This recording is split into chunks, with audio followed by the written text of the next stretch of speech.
On Monday, December 7th, 2009, 4-year-old Charlie Powell and his 2-year-old brother Braden were absent from daycare. Unable to reach their mother Susan or their father Josh, the daycare provider contacted the boys' grandmother and aunt. When the two women arrived at the couple's darkened home in West Valley City, Utah, it was eerily quiet, but there were no signs of struggle or a forced entry on the outside. Still, fearing the worst, they called the police. Around 10 a.m., concerns over potential carbon monoxide poisoning prompted the authorities to break a window and enter the residence. There was no sign of the Powells, but 2 box fans were blowing at a wet spot on the carpet. That evening at 5 p.m., Josh returned home with his 2 sons, but not Susan. The 3 were immediately taken in for questioning. Josh claimed that around 12:30 a.m., he left the family home with his sons to go to the Simpson Springs campground for an overnight stay. This secluded spot is just under a 2-hour drive from the Powells' home. He tended to do impulsive things like this and alleged that Susan knew about his plans. He said she intended to stay home and go to work as usual on the morning of the 7th and had no idea where she was. Though friends agreed that Josh was prone to spur-of-the-moment ideas, the night of December 6th had been bitterly cold with blizzard conditions.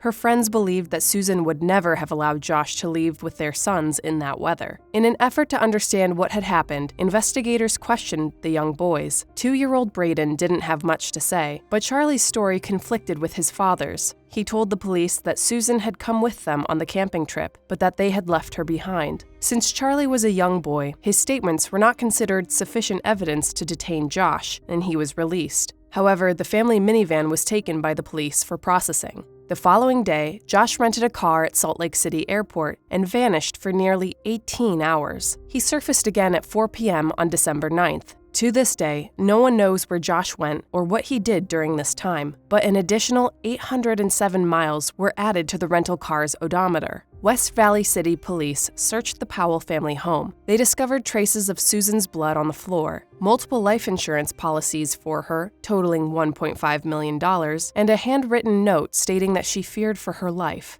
The boys also began saying ominous things at daycare. Charlie told his teacher that his mother was dead, while Braden drew a picture of a van with 3 people in it. When asked by his teachers who they were, he noted that the figures were his father, brother, and himself. He then added, "Mommy was in the trunk."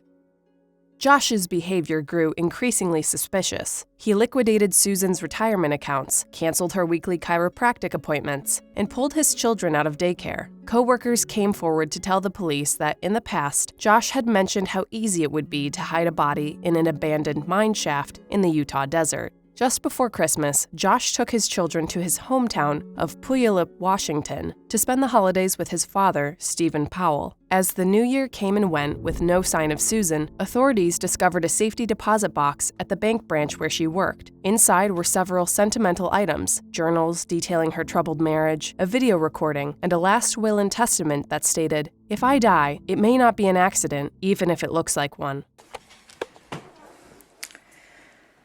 This is me, July 29th, 2008. It is 12:33 Mountain Time.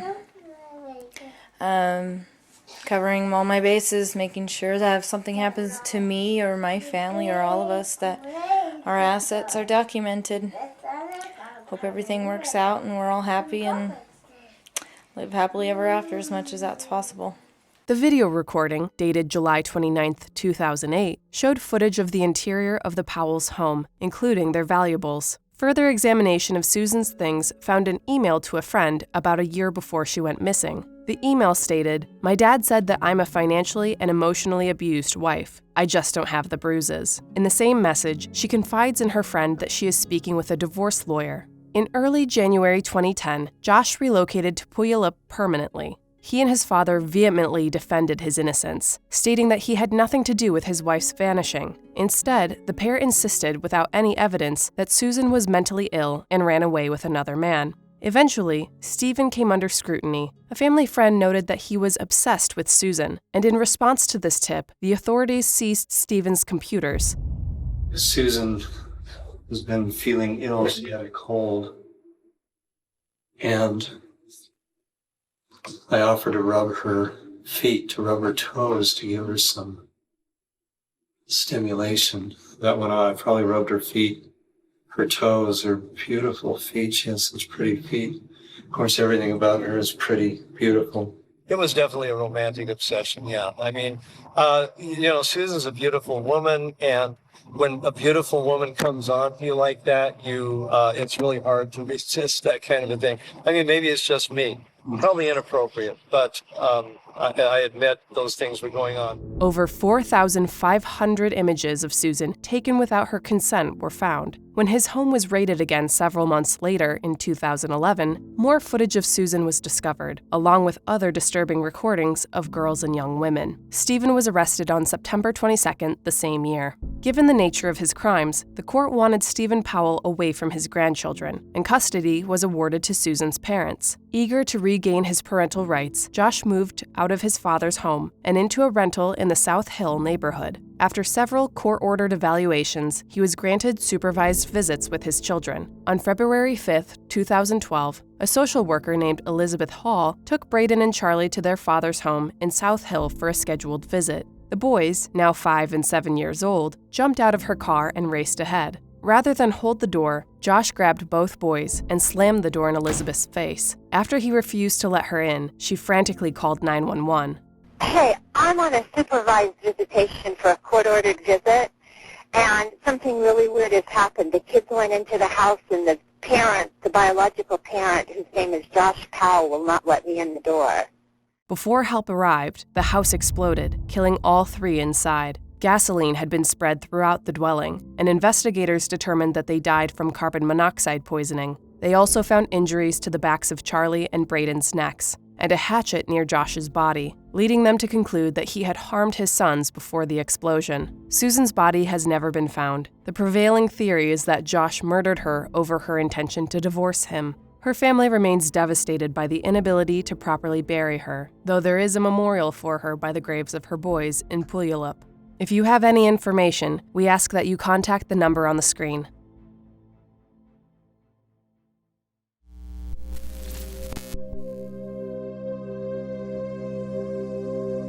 In the pre-dawn hours of June 21, 2020, CCTV captured 14-year-old Noah Donohoe leaving his home on Fitzroy Avenue in Belfast, Northern Ireland. Despite the pouring rain, the bright and adventurous young boy wore only a t-shirt, shorts, and flip-flops and carried a pair of headphones. 35 minutes later, at 4:05 a.m., he was recorded returning. Soaked to the bone, the young man was missing his flip-flops and headphones. To this day, no one knows where he went or who he saw that morning. His mother, Fiona, remained unaware of his unexplained pre-dawn outing, and the day appeared to proceed as usual. He had plans to meet up with friends at a park on the other side of town. So at 5:45 p.m., Noah left on his bicycle with his backpack, containing his laptop and several books. Fiona guessed it would take him about 45 minutes and asked him to phone her once he was there. Roughly 5 minutes later, CCTV captured him pedaling down a busy shopping area on Royal Avenue without his backpack, but cameras failed to capture exactly how it vanished.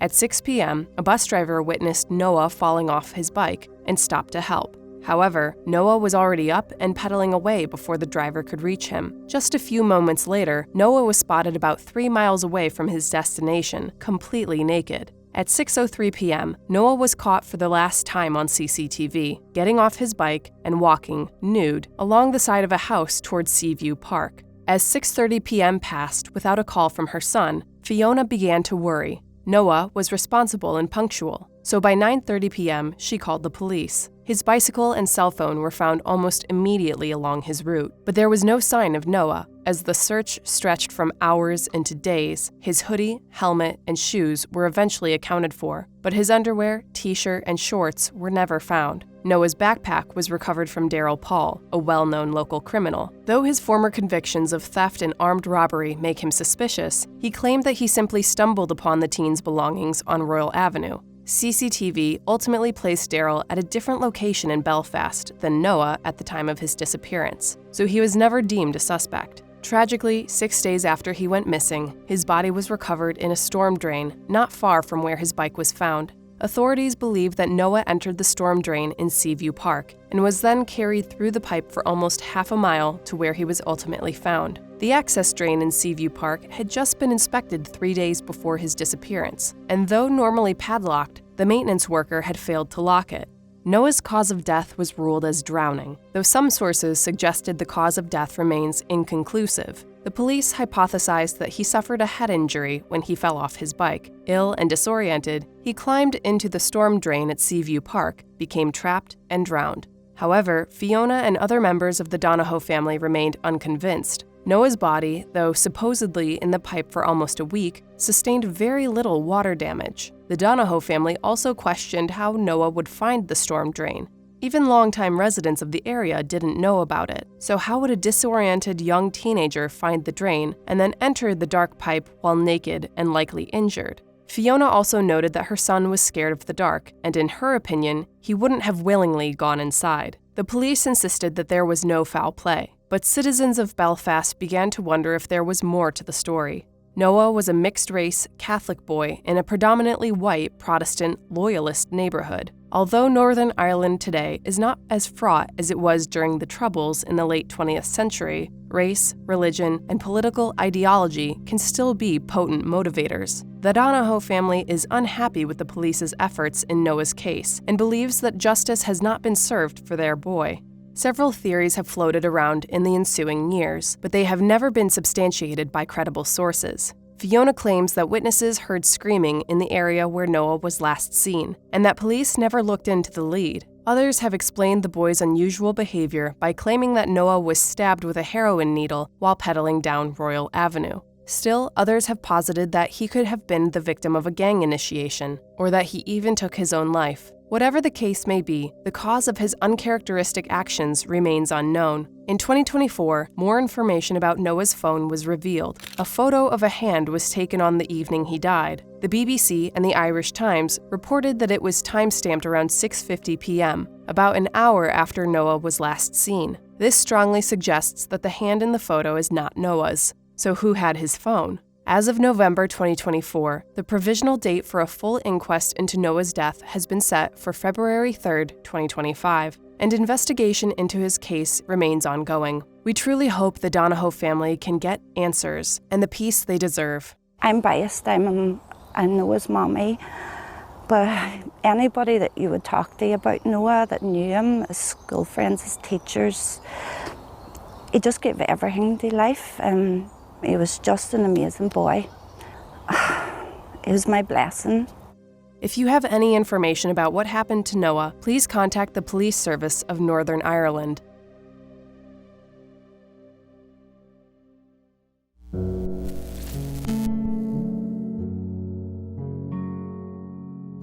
In late 2020, 30-year-old Lauren Cho quit her job and ventured westward with her friend, Cody O'Rell. Lauren, known as Elle to her friends, had spent most of her life in Hunterdon County, New Jersey, and was eager for a new adventure. Cody was also looking for a change. The two dreamed of running a food truck and headed for Bombay Beach, California. This once-thriving resort town is now a struggling desert community on the Salton Sea that has gained a reputation for attracting quirky artists with its unique, post-apocalyptic atmosphere and decaying infrastructure. By June 2021, the pair lived in a converted bus in an Airbnb compound called The Hole, about an hour and a half north of Salton Sea, just outside Joshua Tree National Park in Yucca Valley. Lauren found work as a private chef at a property, and the pair seemed to enjoy life. Cody and Elle had briefly dated, but recently broke things off, though according to friends, there was no ill will between them. On the afternoon of June 28th, the housekeeper of the compound, Tracy Cloud, witnessed Elle and Cody arguing. The exact nature of their disagreement remains unclear. Around 3 p.m., Cody, irritated, went inside the converted bus, while Elle walked away from the Airbnb compound without her phone, food, or water. When she didn't return after some time, Cody grew concerned. The temperatures in the region easily top 100 degrees Fahrenheit in June, so he went out with some friends to find her. By 5:13 p.m., there was still no sign of Elle, so Cody called law enforcement. He informed police officers that she had plans to meet a stranger during the week and guessed that she could have called him for a ride, but the idea went nowhere. Days turned into weeks, and weeks stretched into months, but no sign of Elle was found. Canine teams and aerial searches were deployed, but to no avail. Finally, 4 months after she vanished, on October 9th, human remains were recovered a few miles from her Airbnb. After an autopsy, the body was determined to be Elle's, and her cause of death was officially listed as unknown by the San Bernardino County Sheriff's Department. We have an update on the search for a missing woman from New Jersey. Investigators say remains found earlier this month in California desert have been identified as Lauren Cho. The 30-year-old disappeared in June during a trip with her boyfriend. The San Bernardino coroner's office is working now to determine the cause of death. Officials say the process could take several weeks. No toxins were found in her body aside from caffeine and Xanax. It is unclear if she was prescribed the anti-anxiety medication or not. Suspicion fell on Elle's ex-boyfriend Cody, but he was cooperative with the authorities and was never considered a suspect. Parallels were drawn between Elle's case and the highly publicized disappearance of Gabby Petito. Both women vanished in the western United States under strange circumstances, with their romantic partners nearby, and both were found near national parks. Some have criticized law enforcement's handling of the case, suggesting that Elle's Korean heritage may have contributed to less media attention compared to the case of Gabby Petito. However, it is important to note that the cases are vastly different, despite their surface similarities. The Petito case involved documented evidence of domestic violence, while no such evidence has been publicly released in Elle's case. Unfortunately, details have been frustratingly scarce. At the time of recording, there is no evidence to suggest foul play or that there was anyone involved in her demise. We hope the Cho family finds peace and justice if it is called for. Elle was taken from this earth far too soon. You can contact the San Bernardino County Sheriff's Department if you have any information.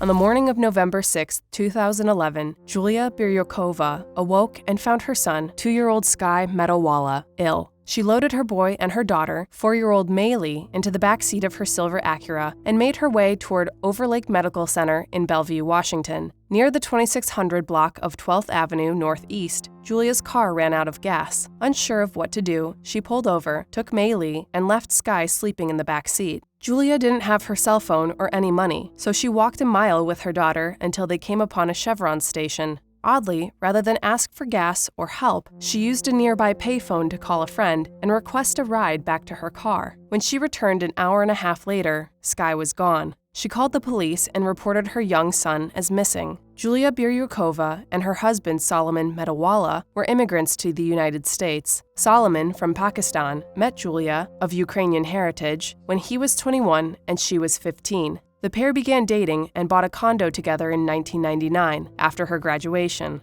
Their first child, Maylee, was born in 2007, and 2 years later, their son Sky followed. The marriage was tumultuous and underwent serious financial strain due to the Great Recession. Around this time, Solomon noticed that Julia seemed to be experiencing mental strain. She became obsessed with keeping the house clean, forcing Solomon to eat outside, and garnering noise complaints from the neighbors for vacuuming late at night. Julia, on the other hand, noted that Solomon was becoming more and more controlling over her and had a very fragile temper. 2 months after Sky's birth in 2009, Solomon and Julia left their infant in the car when it was below freezing outside. When confronted, the two stated that they hadn't wanted to wake their sleeping baby, and they'd only been gone for 20 minutes. Security footage in the Target parking lot noted the time to be closer to an hour. The pair took parenting classes, and ultimately, any charges associated with the incident were dropped. In 2010, Julia spent her 29th birthday in a mental institution. After telling Solomon she dreamed about killing their children, she was committed and diagnosed with obsessive-compulsive disorder, OCD.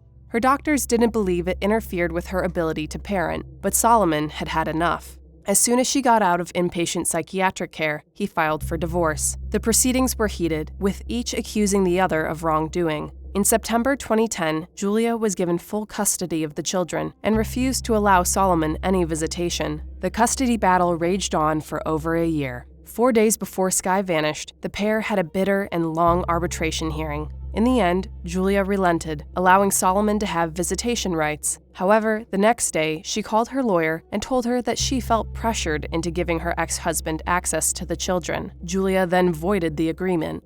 After she called Bellevue police, they conducted a 20-block search. However, from the beginning, Julia's story seemed unlikely. Her car was tested and found to be in good condition, with plenty of gas in the tank. Officers also questioned why Julia opted to walk a mile to a gas station rather than seek the aid of a nearby resident. The spot where she had supposedly broken down was a nice residential area with no shortage of available helpers. They also wondered why she had left home with a sick child without her phone, wallet, or purse. When pushed about the discrepancies in her story and asked to take a polygraph test, Julia refused and invoked her Fifth Amendment rights. Solomon's and Julia's homes were searched, as was Julia's unlocked car, which had no signs of forced entry. However, no clues led to Sky's whereabouts. Ultimately, there were no confirmed sightings of the toddler since a doctor's appointment in April, several months before. Had Sky even been in the car that day? Witnesses remembered seeing the Acura, but no one recalled seeing the young boy inside. Further suspicion was heaped on Julia when it was revealed that an episode of Law & Order SVU with an eerily similar plotline had aired the night before. Solomon told authorities that SVU was one of his wife's favorite shows. My baby, his skin is sensitive. Do you have organic? All we have are regular, miss. Can you check in the back?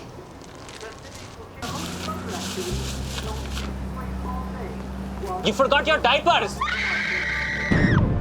They stole my car. My son was in the back seat. Someone stole my baby. Someone stole my son.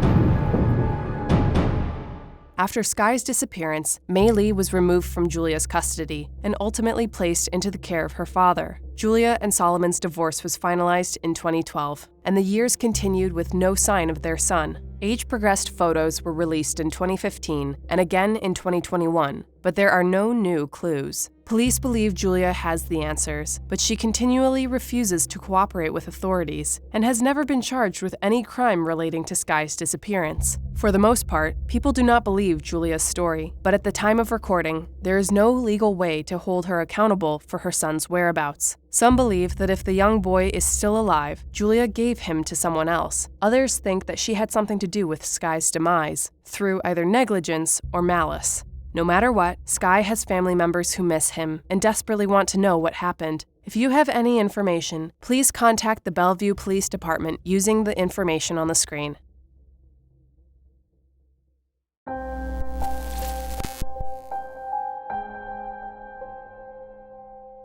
On the bitterly cold night of December 9th, 2016, in South Ogden, Utah, Brock Van Komen and his stepbrother left their home at 3636 Ogden Avenue for a quick trip to the store. Living with them were at least two other young men, including Brock's brother, 24-year-old Cyle Van Komen. That evening, Cyle, their 61-year-old neighbor Kevin Nelson, and another unnamed roommate were at the house as Brock and his stepbrother prepared to leave.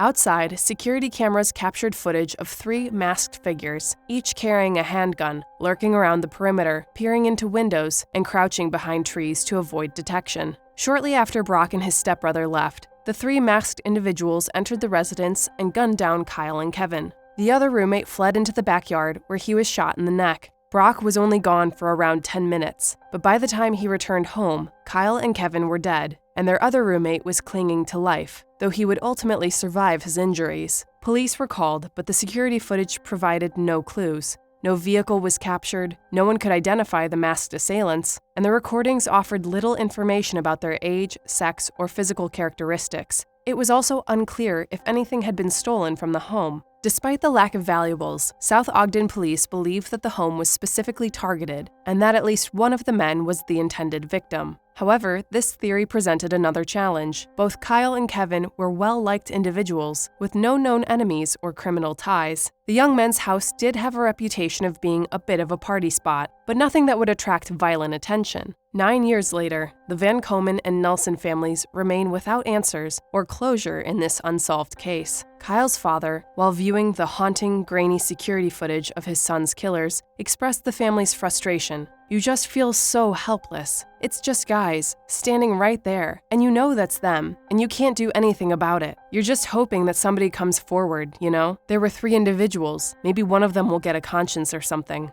Kind, loving, and deeply missed by their friends and family, Cyle and Kevin's case remains open, with investigators continuing to pursue justice. If you have any information, you can call tips anonymously to Weber County Dispatch or South Ogden Police at the numbers on the screen. We hope that justice is served for all the families and victims of the cases we've discussed today, and we want to hear your thoughts in the comments below. Where are Susan Powell and Sky Metalwala? Who killed Noah Donohoe, Cyle Van Komen, and Kevin Nelson? What happened to Lauren Cho? Be sure to like and subscribe, and we'll see you again next time. Until then, thanks for watching.